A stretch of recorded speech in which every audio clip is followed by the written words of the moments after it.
Living authentic, kingdom-minded. Sebelumnya kita bawa doa dulu ya teman-teman ya. Terima kasih Tuhan Yesus, kami bersyukur karena malam hari ini tetap Engkau menyertai setiap kami dalam setiap aktivitas kami. Bahkan teman-teman juga yang sedang dalam perjalanan, Tuhan sertai, mereka boleh sampai di tujuan dengan selamat dan tidak kekurangan satu apapun Tuhan. Bahkan teman-teman juga yang sudah sisihkan waktunya untuk berkumpul bersama kami saat teduh malam hari ini, biarlah semuanya berkenan di hadapan-Mu, menyenangkan hati-Mu Tuhan Yesus. Ini setiap hati kami siap mendengarkan sharing firman di dalam nama Tuhan Yesus. Haleluya. Amin. Luar biasa. Terima kasih teman-teman buat sukacitanya, buat semangatnya. Jadi malam hari ini kita itu mau bahas tentang merdeka. Kalau minggu kemarin, minggu pertama di bulan Agustus, ya kan kita udah bahas yang di bawah sama Kak Mike, dan malam hari ini sama Kak Lady lah ya. Udah kakak-kakak saya rupanya teman-teman ya. Oke, kita membahas tentang merdeka dari berhala self worship. Oke, self worship ya, bahasa Inggrisnya keren kali. Saya sampai kadang-kadang eh sampai karena keseringan bilang self reward. Aku tanya lagi kami, kami kemarin kemarin temanya apa? Self apa? Ternyata self worship teman-teman ya. Oke, teman-teman kita baca dulu firman Tuhan dari Kolose 1 ayatnya yang ke-15 sampai 23. Teman-teman diusahain kalau bisa, tapi kalau nggak bisa nggak apa-apa. Saya bacakan untuk kita semuanya. Kalau bisa sama-sama kita membaca di tempat kita masing-masing. Kita baca Kolose 1 ayatnya yang ke-15.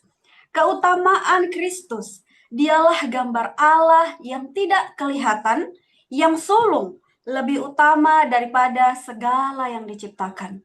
Karena di dalam dialah telah diciptakan segala sesuatu, yang ada di surga dan yang ada di bumi, yang kelihatan dan yang tidak kelihatan, baik singgasana maupun kerajaan, baik pemerintah maupun penguasa. Segala sesuatu diciptakan melalui Dia dan untuk Dia.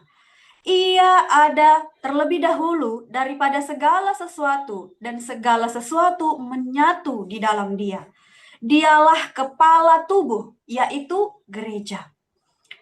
Dialah yang sulung, yang pertama bangkit dari antara orang mati, sehingga dialah yang lebih utama dalam segala sesuatu. Ayat yang ke-19. Karena seluruh kepenuhan Allah berkenan tinggal di dalam Dia. Dia itu siapa teman-teman? Tuhan. Dan melalui dialah Allah memperdamaikan segala sesuatu dengan dirinya, baik yang ada di bumi maupun yang ada di surga. Sesudah ia mengadakan perdamaian dengan darah salib Kristus. Ayat yang ke-21, juga kamu yang dahulu hidup jauh dari Allah dan menjadi musuhnya dalam hati dan pikiran seperti yang nyata dari perbuatanmu yang jahat, sekarang diperdamaikannya di dalam tubuh jasmani Kristus oleh kematiannya, untuk menempatkan kamu kudus dan tak bercela dan tak bercacat di hadapannya. Ayat yang ke-23, sebab itu kamu harus bertekun dalam iman, tetap teguh dan tidak berguncang, dan jangan mau digeser dari pengharapan Injil yang telah kamu dengar dan yang telah dikabarkan di seluruh alam di bawah langit, dan yang aku ini, Paulus, telah menjadi pelayannya. Amin. Kita telah selesai baca firman Kolose 1 ayat 15 sampai 23. Tema utama kita adalah mau merdeka dari berhala self worship. Berhala ternyata di diri kita. Kita nggak sadar kita menyimpan berhala. Kalau kita tidak menyadarinya, maukah kita terus tenggelam dalam ketidaksadaran itu? Jadi firman Tuhan malam hari ini mau ajari kita, mau tegur kita, membawa kita mengerti berhala yang tersembunyi di dalam diri kita. Menggeser diri sendiri dari tahta kehidupan dan mengembalikan Kristus sebagai yang terutama dan yang terutama. Amin. Iya, jadi kita hidup di zaman yang merayakan. Kalau cewek-cewek biasanya seneng tuh dirayakan. Kalau cewek-cewek biasanya seneng kalau aku dirayain, dikasih bunga, dikasih ucapan, siapapun. Cowok juga gitu, seneng dirayakan. Cuman cewek ini yang lebih dominan, teman-teman ya. Divalidasi senang, yes benar. Aku dicintai, aku disayangi, oh aku diperhatikan gitu. Jadi kita hidup di zaman yang merayakan self diri ya kan, melebihi era manapun dalam sejarah manusia. Kalau dulu-dulu kurang hal ini teman-teman, zaman dahulu. Kalau di zaman kita ini udah zamannya self reward, semuanya self validasi ya kan? Selfie, ada selfie. Zaman dulu kagak ada selfie, teman-teman. Self expression, ya kan? Self love, mencintai diri sendiri. Kita harus ada istilah kayak cintai diri kita sendiri dulu. Sayangi kita diri sendiri dulu, baru kita sayangi orang lain. Yes, itu benar, teman-teman. Self validation kayak kata Kak Deborah tadi ya kan, hingga frasa modern seperti follow your heart, ikuti kata hatimu katanya. Atau be your own king. Apa artinya tuh Kak Mik? Artikanlah. Ya. Jadi menghargai diri sendiri adalah hal yang baik, teman-teman. Ketika kamu menghargai dirimu sendiri, kita menghargai betapa kita berharganya. Itu baik. Tapi malam hari ini, ketika diri bergeser dari makhluk yang dikasihi menjadi pusat alam semesta, disitulah lahir berhala modern. Berhala modern, teman-teman. Apa itu berhala modern? Self-worship. Artinya penyembahan diri. Kita nggak kelihatan. Itu adalah dosa yang tersembunyi. Tapi orang lain bisa lihat ya. Kalau kita sendiri nggak sadar akan itu. Tapi orang lain mungkin yang memperhatikan, oh ini terlalu menyanjung-nyanjung dirinya nih. Ini kalau ibarat kata kata modernnya, gila hormat nih. Ya kan? Ciri-ciri penyembahan diri sangat halus, teman-teman. Makanya dibilang nggak kelihatan, sangat halus. Yang pertama, kita menjadi penentu utama mana yang benar dan mana yang salah. Kita udah nggak tanya Tuhan Yesus lagi, ini benar nggak ya? Tuhan, apakah keputusan yang aku ambil benar? Apakah langkahku ini benar? Kita udah tanya diri kita, udah fokus sama diri kita aja. My truth ya kan, my kepercayaanku, my truth kayak mana bahasa Inggrisnya Kak Mike, aku takut salah-salah, gitu-gitulah ya. Agak lawak sedikit teman-teman ya. Jangan terlalu tegang. Ya, yang kedua, kepuasan, reputasi, dan kenyamanan pribadi menjadi standar tertinggi dalam hidup. Terlalu nyaman di zona nyaman. Siapa di sini yang nyaman di zona nyamannya, teman-teman? Nggak mau melakukan sesuatu yang di luar kemampuannya, bukan gitu. Kita selalu bilang, Dek, misalnya Kak Mik nih, contoh aja teman-teman ya. Nanti kamu bawa doa ya. Enggak, Kak, aku nggak pintar berdoa. Aku nggak bisa, Kak, aku nggak bisa. Kita selalu bilang, aku nggak bisa. Kita nyaman di zona tidak bisa. Kita terlalu nyaman dengan zona yang, udahlah aku gini-gini aja. Aku udah nyaman, aku jadi pendengar aja. Aku nggak mau mencoba, ya.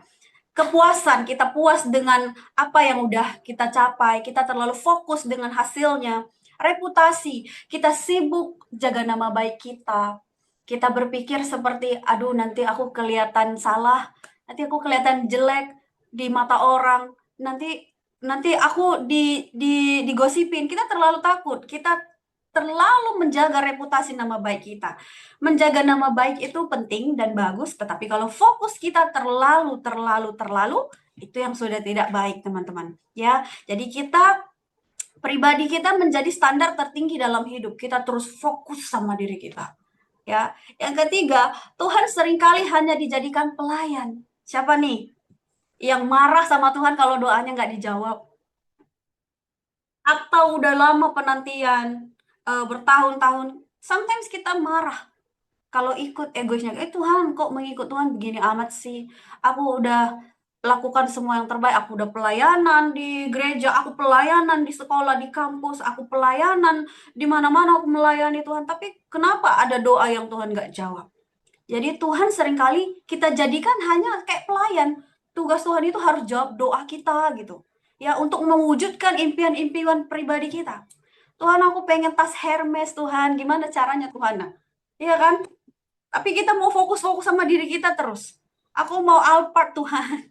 Jadi Tuhan itu akan kasih semua itu kalau kita memang benar-benar siap untuk menerimanya. Di tengah budaya yang menuntun kita untuk menyembah diri sendiri. Ini udah dijadikan budaya, teman-teman. Kalau kalian perhatiin, sebenarnya ini udah jadi budaya di mana Budaya ini menuntun kita untuk menyembah diri kita sendiri. Rasul Paulus membawa berita kemerdekaan yang sejati melalui surat Kolose yang tadi kita baca. Kemerdekaan bukan didapat dengan menempatkan diri di tahta, ya, melainkan dengan meletakkan Kristus di pusatnya. Amin. Jadi teman-teman, kemerdekaan bukan didapat dengan menempatkan diri kita di tahta. Misalnya nih, Kak Mik baru aja udah lulus dia, udah ditahbiskan dia, udah di apa ya bahasanya kemarin ya? Kenapa saya lupa teman? Udah diwisuda, ya kan, sudah dinyatakan dengan gelar ini, sudah sah sepenuhnya teman-teman. Jadi kalau Kak Mik misalnya terlalu fokus dengan apa yang dia dapatkan itu, penempatannya, nah itu menjadi salah. Tahtanya, ya kan, itu sama dengan istilahnya seperti tahta. Oh, aku lebih hebat daripada teman-teman yang ada di autentik. Nah, itu salah teman-teman ya. Ini ini contoh aja. Tapi Kak Mik nggak kayak gitu teman-teman. Dia luar biasa Tuhan pakai ya. Jadi kemerdekaan bukan didapat dengan menempatkan diri kita dengan pencapaian kita, tahta kita, melainkan dengan meletakkan Kristus di pusatnya. Dan saya percaya teman-teman yang gabung sate malam hari ini adalah orang-orang yang fokusnya meletakkan Kristus di pusat kehidupan kita. Ya, kita mau belajar nih. Poin yang pertama, Kristus adalah pusat alam semesta, bukan diri kita. Semuanya sadar. Yang ada di sate ini paham bahwa Kristus adalah pusat alam semesta, bukan diri kita. Di Kolose 1 ayat 16 bilang gini tadi, karena di dalam dialah telah diciptakan segala sesuatu diciptakan oleh dia dan untuk dia. Ya, kalau kita bilang dari kita untuk kita, ya nggak sih? Kayak uang kas, kita kumpulin dari kita untuk kita. Nah, kalau Tuhan Yesus, dia yang diciptakan oleh dia dan untuk dia. Kita adalah ciptaannya Kristus. Kita adalah ciptaannya. Makanya kita ini diciptakan untuk apa? Untuk kemuliaan dia. Untuk memuliakan dia. Akar dari self-worship adalah, teman-teman mau tahu apa akar dari self-worship? Akar dari self-worship adalah kebohongan. Bahwa hidup ini selalu tentang kita. Melulu kita fokus sama diri kita. Kapan aku sembuh ini Tuhan? Aku sendirian Tuhan. Aku terus berjuang untuk keluarga aku Tuhan. Dulu saya seperti itu teman-teman. Saya kelelahan, mental saya capek sekali. Saya merantau ke Malaysia. Saya benar-benar jadi tulang punggung. Saya nangis sama Tuhan sampai-sampai saya pernah punya pikiran, apa aku bunuh diri aja ya? Aku udah nggak sanggup. Nah, itu udah termasuk self worship karena apa? Saya memfokuskan terus masalah saya, diri saya, beban saya, seperti itu. Dan saya nggak sadar itu self worship. Dan malam hari ini diingatkan kembali kejadian, oh ternyata kemarin itu aku lagi fokus-fokusnya sama diriku ya, aku nggak lihat cara kerjanya Tuhan. Nah itu salah ya teman-teman ya. Jadi akar dari self worship adalah kebohongan bahwa hidup ini adalah tentang kita. Capek kali aku yang hidup ini Tuhan. Ada lagi teman-teman kalau pernah dengar kasus anak-anak kuliah zaman sekarang banyak yang stres karena urusan skripsi. Iya kan? Ada yang sampai bundir lagi. Apa nggak kacau kali kita? Udah capek-capek menyelesaikan sampai 7 semester, semester 8 mau skripsi, tiba-tiba memilih untuk mati aja karena nggak sanggup. Karena apa? Mungkin dia saat itu udah mengandalkan kekuatannya sendiri, teman-teman. Karena kalau kita terus fokus sama diri kita, makanya kita akan down. Makanya kita gampang patah. Kan semangat yang patah mengeringkan tulang. Makanya ada keputusasaan. Kalau kita nggak berfokus sama diri kita, Tuhan ini gimana ini Tuhan? Tuhan, aku harus lulus. Karena saya juga gitu teman-teman. Saya kuliah sambil kerja di Malaysia. Saya udah semester 5, saya mau berhenti kuliah. Tuhan aku nggak sanggup nih, aku udah kerja 12 jam. Aku nangis sama Tuhan karena belum tidur harus ngerjain tugas dan deadline-nya itu hari Minggu. Saya pelayanan lagi. Aduh gila Tuhan, ini aku hancur kali Tuhan, gitu. Dan ternyata tuh aku bilang sama Tuhan sambil nangis, aku terbahan gitu, laptop di depan, buku semua ada di tempat tidur, tulang saya remuk teman-teman karena apa? Nggak tidur, kerja malam. 12 jam. Dari jam 7 pagi, bangun jam 5 pagi, jam 6 sudah nunggu bus. Jam 7 pagi sampai jam 8 malam baru sampai di rumah, teman-teman. Dan sampai di rumah, cuci muka, bersihkan badan, langsung pegang laptop lagi ngerjain tugas. Betapa hancurnya, ya kan? Berjuang lagi untuk keluarga dan melayani lagi, teman-teman. Maksudnya melayani pulang, pulang, pulang dari pada saat itu kerja kerja malam, jadi pulangnya pagi. Paginya saya jam 8 langsung ke gereja melayani, cuci muka, pakai lipstick sedikit biar jangan pucat, ya kan? Melayani worship leader dan saya sampai di rumah jam 11 siang. Deadline tugas saya jam 12 malam. Waduh, Tuhan aku gimana ini Tuhan. Dan jam jam malamnya saya harus kerja lagi, kerja malam lagi. Bayangin nih, teman-teman. Mungkin kalian nggak berada di posisi itu. Jadi saya saksikan kesaksian saya bahwa kebohongan bahwa hidup ini adalah tentang kita. Saya berfokus, aduh Tuhan, kasihan kali aku Tuhan, aku nangis teman-teman. Betapa mengerikannya proses saya begitu. Dan saya mau menyerah di semester 5. Kayaknya aku nggak sanggup nih nerusin kuliah. Ada kata-kata seperti itu. Bisikan-bisikan seperti itu karena kecapean kita, kelelahan, mental kita terlalu fokus sama kita. Dan teman-teman tahu, Roh Kudus taruh di hati saya. Apa yang sudah kamu mulai, coba diperjuangkan, coba diselesaikan. Saya dari rebahan, saya duduk teman-teman, saya bilang sama Tuhan, Tuhan, saya udah mulai nih, udah setengah jalan nih, udah semester 5 gitu. Tinggal 3 semester lagi Tuhan. Aku harus selesaikan ini.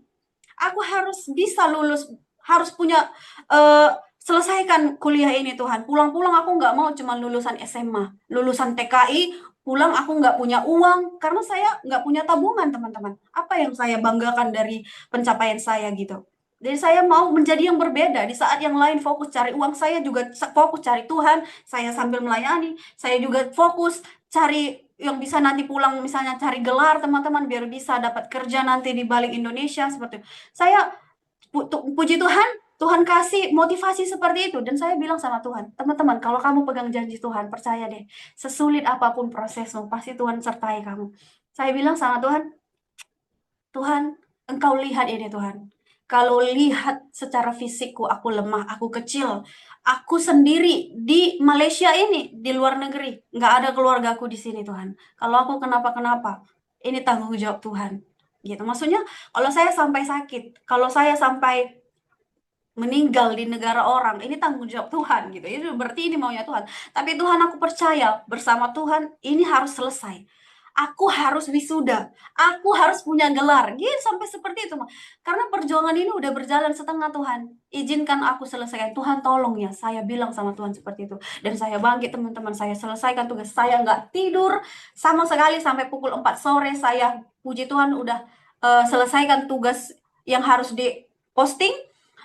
Jam 5-nya saya harus mandi lagi, pergi lagi kerja malam. Pukul 6 harus tunggu lagi bus, kerja lagi 12 jam. Dan di situ saya bilang sama Tuhan, waktu di perusahaan saya sudah seperti zombie, teman-teman.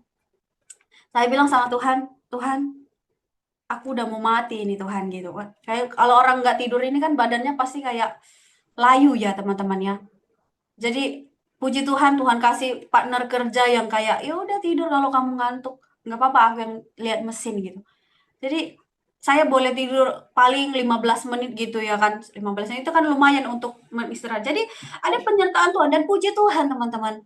Saya berhasil menyelesaikan kuliah saya pada saat itu. Jadi teman-teman yang saat ini mungkin lagi putus asa, lagi kelelahan dalam studimu, teman-teman semangat, libatkan Tuhan dalam segala hal. Kalau kamu mau menyerah, bilang sama Tuhan, Tuhan jangan izinkan aku menyerah sampai di titik ini. Kalau dari awal Tuhan izinkan saya mulai, maka izinkan saya selesaikan apa yang saya sudah mulai. Karena saya juga mengalaminya teman-teman, saya juga bahkan mungkin teman-teman boleh fokus kuliah, puji Tuhan, nggak harus sampai banting tulang menafkahi keluarga. Kalau saya aja bisa, teman-teman juga pasti bisa selesaikan apa yang menjadi yang teman-teman sudah mulai di hari-hari ini. Amin. Jadi teman-teman jangan terlalu fokus hidup ini adalah tentang kita. Tentang kita. Aku mau gini, aku mau gini. Jangan terus maunya kita. Kita tanya juga maunya Tuhan apa. Apa sih Tuhan rencanamu? Ya ternyata rencana Tuhan mau pakai kita jadi kesaksian yang nyata. Lewat proses kita, kita bisa ceritakan sama banyak orang betapa Tuhan dahsyat bisa sanggup tolong kita. Amin. Rasul Paulus menegaskan kebenaran mendasar bahwa segala sesuatu diciptakan oleh Dia dan untuk Dia. Bumi tidak berputar mengelilingi kita. Kehidupan ini bukanlah panggung di mana kita adalah tokoh utamanya, teman-teman. Kadang kita mikir kita artisnya, kita tokoh utamanya. Sometimes, teman-teman, ada pikiran seperti itu. Di mana kita adalah tokoh utamanya dan Tuhan adalah penontonnya. Bukan, teman-teman ya. Jadi bukan seperti itu.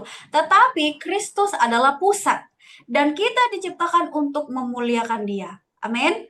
Kita harus sadar bahwa kita ada hari ini adalah bagian dari rencananya Tuhan. Kita ini diciptakan untuk memuliakan nama Tuhan. Makanya di firman Tuhan bilang, carilah dulu kerajaannya, maka semua akan ditambahkan kepadamu. Bukan melulu tentang harta, tetapi tentang hati yang sejahtera, hati yang dipenuhi dengan damai. Kamu bisa melewati, kamu bisa tetap bersyukur dalam setiap proses hidupmu, teman-teman. Yang kedua, melihat keagungan Kristus, ya. Melihat keagungan Kristus memerdekakan kita dari beban kecemasan. Hari-hari ini mungkin kamu banyak cemas, teman-teman.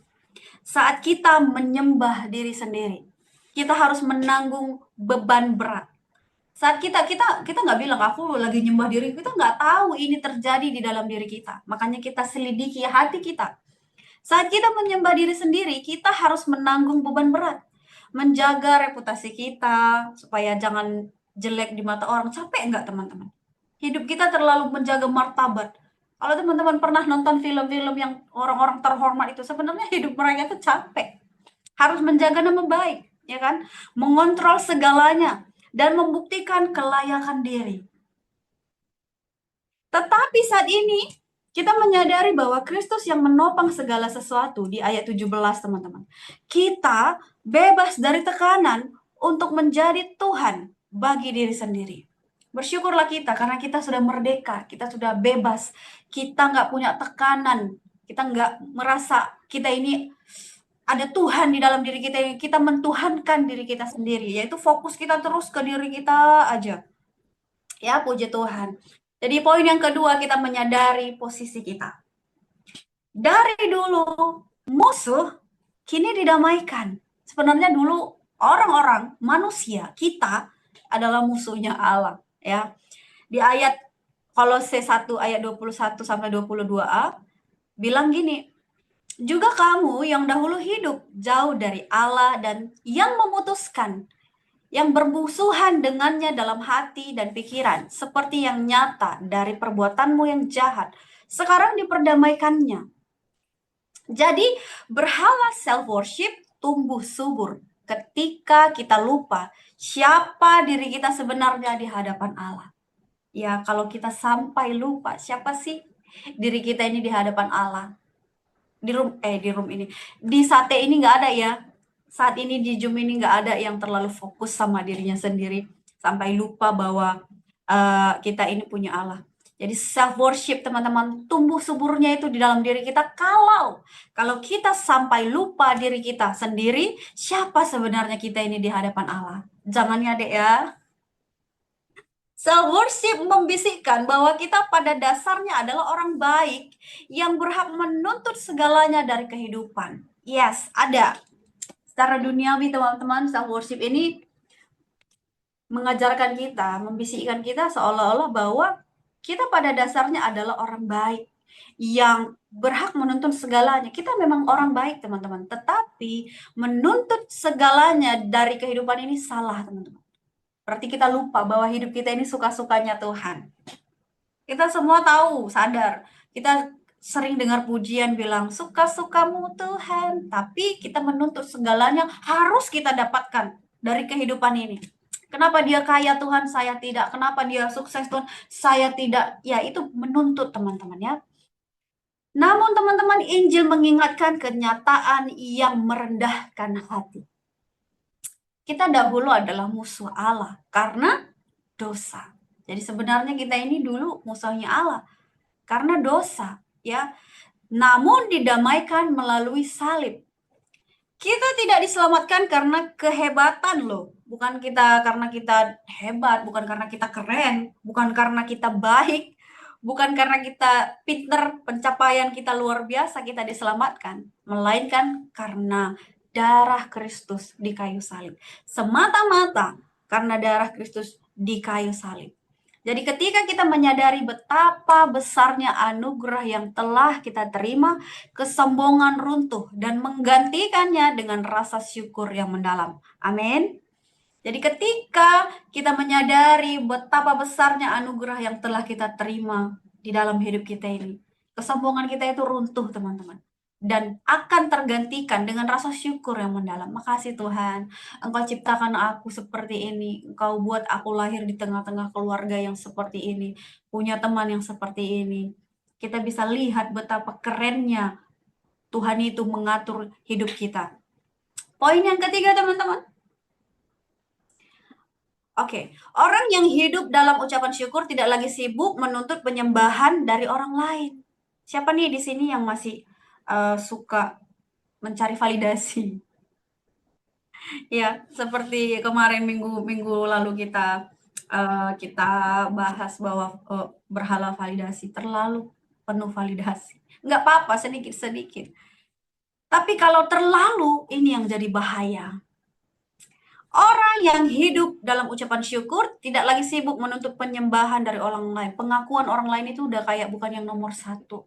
Yang penting I know, aku tahu hubunganku sama Tuhan yang utama. Orang lain nggak perlu tahu gimana aku komunikasi sama Tuhan. Orang lain nggak perlu tahu gimana aku sebenarnya. Biar aja mereka tahu. Kita udah nggak perlu pengakuan orang lain. Kita nggak perlu dipuja-puja, disanjung-sanjung. Udah nggak perlu. Tapi kalau itu datang sama kita bisa melihat itu sebagai oh, terima kasih Tuhan.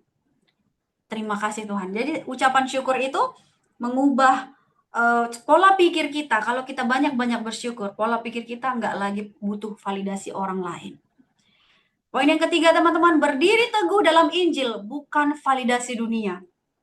Ya, yang seperti tadi, berdiri teguh dalam Injil, bukan validasi dunia. Ternyata, teman-teman, Tuhan itu sekeren itu ya.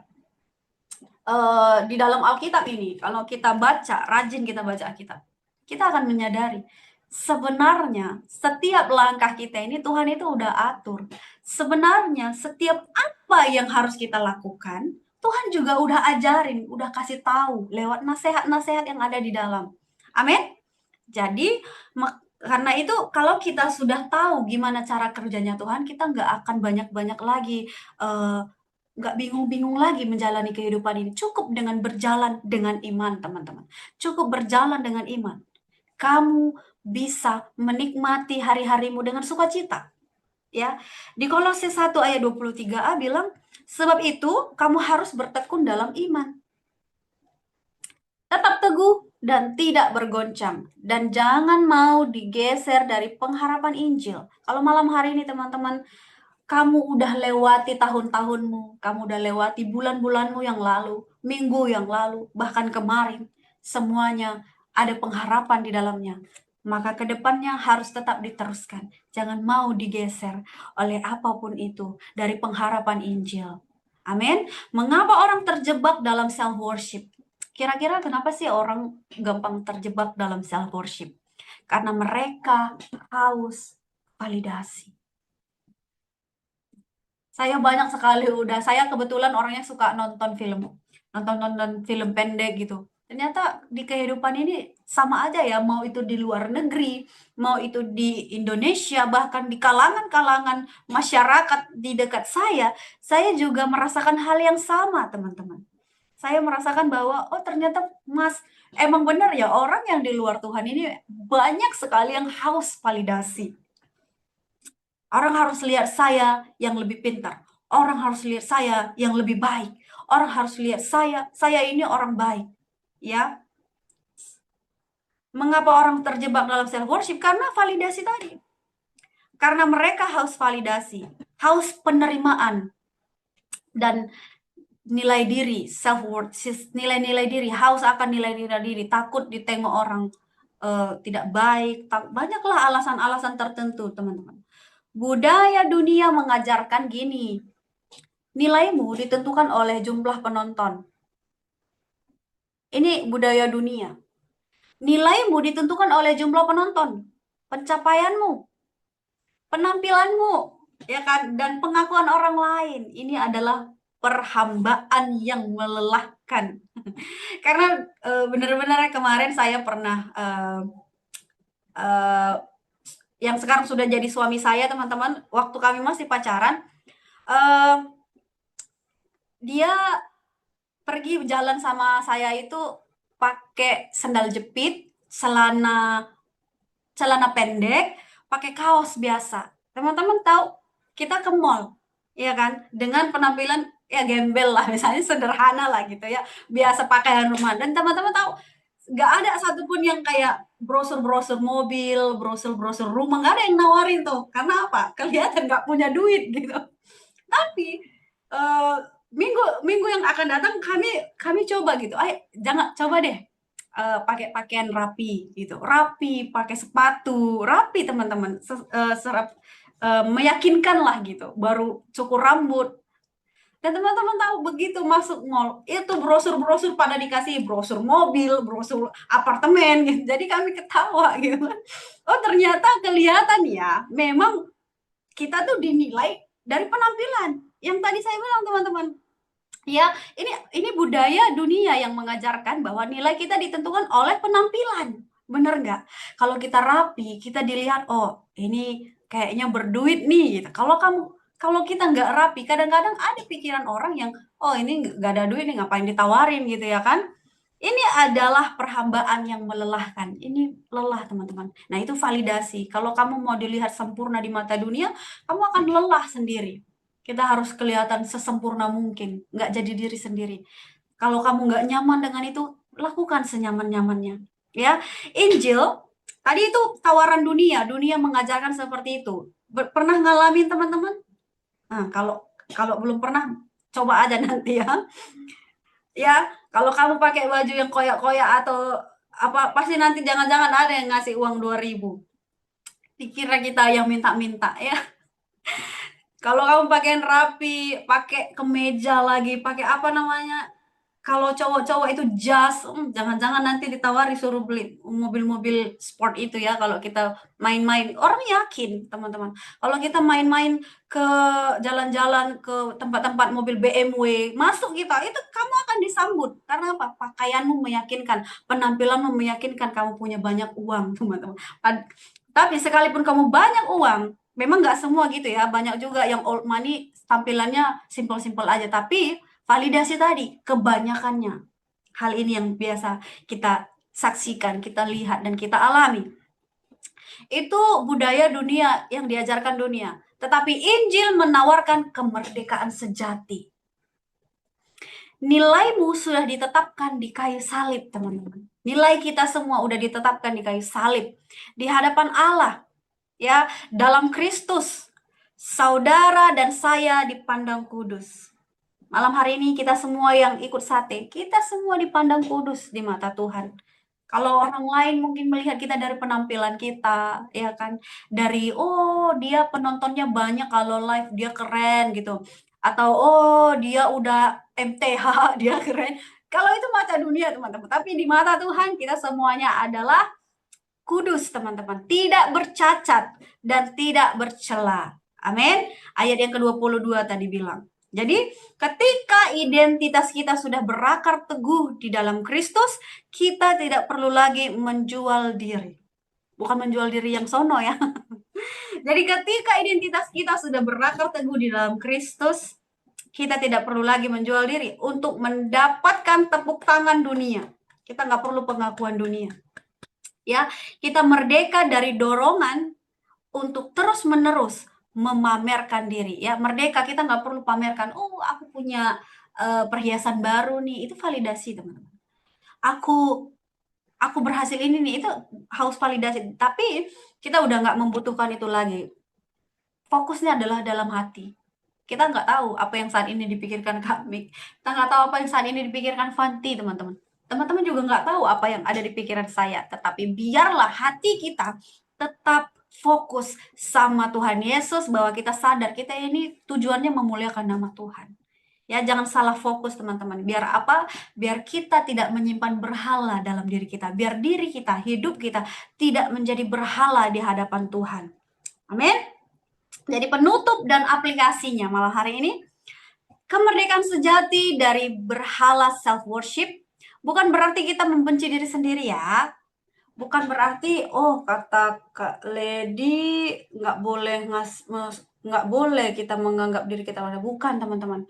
Bukan berarti kita ini merasa diri kita tidak berharga ataupun membenci diri kita sendiri. Bukan. Melainkan kita tidak lagi sibuk memikirkan diri sendiri. Paham ya sampai di sini teman-teman? Bukan berarti kita nggak peduli, nggak sayang sama diri, tapi fokusnya kita jangan terlalu,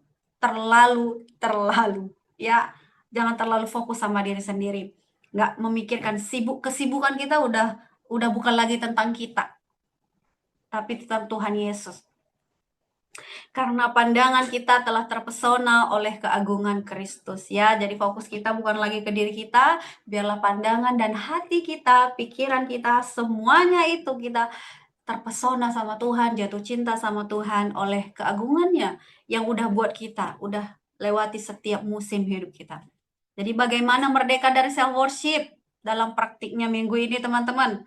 Tadi kita udah bahas apa itu self worship, penyembahan berhala, penyembah diri sendiri, ya kan? Terlalu memuja diri sendiri, fokus sama diri sendiri. Dan bagaimana sih merdeka dari self worship dalam praktiknya untuk minggu ini? Yang pertama, ubah arah doa. Berhentilah berdoa seolah-olah Tuhan adalah asisten pribadi. Ya, mulailah berdoa kayak gini. Tuhan, apa yang menjadi kehendak-Mu bagi hidupku hari ini? Bukan lagi aku maunya ini Tuhan. Terus-terusan. Kita boleh kasih tahu, kita boleh banget request apapun yang kita mau minta sama Tuhan. Tapi fokusnya bukan lagi seperti itu teman-teman. Tapi Tuhan, apa yang menjadi kehendak-Mu bagi hidupku hari ini? Kalau aku maunya begini Tuhan, tapi kehendak-Mu lain jadi. Amin. Bisa ya teman-teman ya, kita ubah arah doa kita. Bukan lagi kita berdoa seolah-olah Tuhan itu asisten pribadi kita yang harus jawab doa kita. Yang kita itu harus terima apa yang kita mau gitu. Yang kedua, shift dari pertunjukan dan pelayanan. Bertanyalah di tempat kerja teman-teman, di gereja atau di keluarga, bagaimana saya bisa melayani? Alih-alih bagaimana orang memandang saya, ya. Ada banyak sekali cara melayani, yaitu dengan kita menjadi berkat, tidak melawan orang tua, kita bisa menjadi pemecah solusi di keluarga kita, ya kan? Di gereja kita mungkin terlibat pelayanan, ya, mengambil pelayanan, shift dari pertunjukan ke pelayanan. Yang bukan seharusnya kayak, oh aku mau kayak dia deh, kayaknya keren deh jadi WL gitu kan. Kayaknya enak deh jadi pemain drum di gereja. Motivasinya cuma karena ngelihat kerennya. Jangan cuma lihat kerennya, tapi biarlah itu jadi pelayanan benar-benar dari hati yang kita lakukan. Kita melayani di sekolah, di kampus, di online, di media sosial teman-teman, di tengah-tengah keluarga juga. Jangan cuma kita menjaga pencitraan di autentik kita kelihatan rohani, tapi di rumah kita mungkin masih membentak mama kita, bapak kita, atau kita masih sering berantem argumen dengan kakak adik kita, ya itu udah nggak jadi berkat. Berusaha menjadi pelayanan itu adalah hidup kita menjadi berkat dimanapun kita berada. Yang ketiga, bagaimana merdeka dari self worship ya minggu ini. Yang ketiga, pusatkan hati pada Kristus setiap hari. Puji Tuhan, orang-orang yang malam hari ini saya lihat orang-orang yang setia. Ya, orang-orang yang setia punya kerinduan memusatkan hati kepada Kristus setiap hari. Renungan Kolose 1 ayat 15 sampai 20. Makin besar Kristus di mata kita, makin kecil kecenderungan kita untuk menyembah diri kita sendiri. Biarlah kita semuanya malam hari ini melihat Tuhan itu begitu besar, begitu layak diagungkan, Dia raja di atas segala raja, sehingga kita melihat siapakah aku ini Tuhan. Jadi bukan cuma sebagai kata-kata, bukan cuma nyanyian yang kita nyanyikan, biarlah itu keluar dari dalam hati kita. Siapakah aku ini Tuhan, jadi biji matamu. Jadi kita benar-benar menyatakan itu sama Tuhan, bukan cuma sekedar dengar lagu, kita nyanyikan, kita suka. Bisa ya teman-teman ya, jadi pusatkan hati pada Kristus setiap teman-teman. Pada Kristus setiap hari, setiap teman-teman lagi. Jadi mari kita sama-sama belajar. Poin yang tadi, gimana cara praktiknya minggu ini? Yang pertama, ubah arah doa kita, shift dari pertunjukan ke pelayanan. Yang sebelumnya mungkin ada hati motivasi yang salah dalam pelayananmu, teman-teman. Fokusnya balikkan, fokusnya ke pelayanan ya. Kalau tadi cuman mau mengisi waktu luang atau melayani Tuhan supaya nggak waktu kosong aja, nggak cuma jadi pendengar di gereja gitu. Tapi fokusnya kan dari hati benar-benar. Yang ketiga, pusatkan hati pada Kristus setiap hari. Ya, Kristus. Ya, kita mau ada refleksi sebentar teman-teman. Jadi Kristus tidak datang untuk menjadi pelengkap dari kerajaan kecil yang kita bangun bagi diri kita sendiri. Tuhan itu datang bukan untuk jadi pelengkap, bukan untuk tukang. Teman-teman tahu tukang? Kalau kita panggil dia datang. Tukang bakso, dia buatin kita bakso. Ataupun tukang bangunan, kita panggil, kita bayar, dia buatin kita rumah, tukang teman-teman. Jadi Tuhan itu bukan tukang teman-teman. Kristus tidak datang untuk menjadi pelengkap dari kerajaan kecil. Kerajaan kecil apa? Diri kita sendiri. Ya, dia datang untuk meruntuhkan kerajaan kecil itu dan membawa kita masuk ke dalam kerajaannya yang kekal. Siapa malam hari ini yang mau dihitung Tuhan masuk ke dalam kerajaan yang kekal? Semuanya kita. Amin. Semuanya kita mau menjadi pemenang, semuanya kita mau dibawa Tuhan ke dalam kerajaannya yang kekal. Jadi malam hari ini, sekian firman malam hari ini, berhala. Ya, tentang berhala yaitu self worship teman-teman, merdeka dari berhala self worship. Biarlah mulai malam hari ini ke depannya kita boleh renungkan betapa baiknya Tuhan Yesus dalam hidup kita, betapa dia mengasihi kita dan membuat kita mengerti bahwa setiap hari kita sebenarnya udah dipimpin, kita udah dituntun, cuman harus kita yang cari tahu lewat apa? Lewat selalu suka baca firman Tuhan. Tuhan Yesus memberkati. Sekali lagi dong, yang diberkati lewat sharing malam hari ini, sama-sama kita komen, aku diberkati. Aku diberkati. Yuk, biar kita berdoa teman-teman.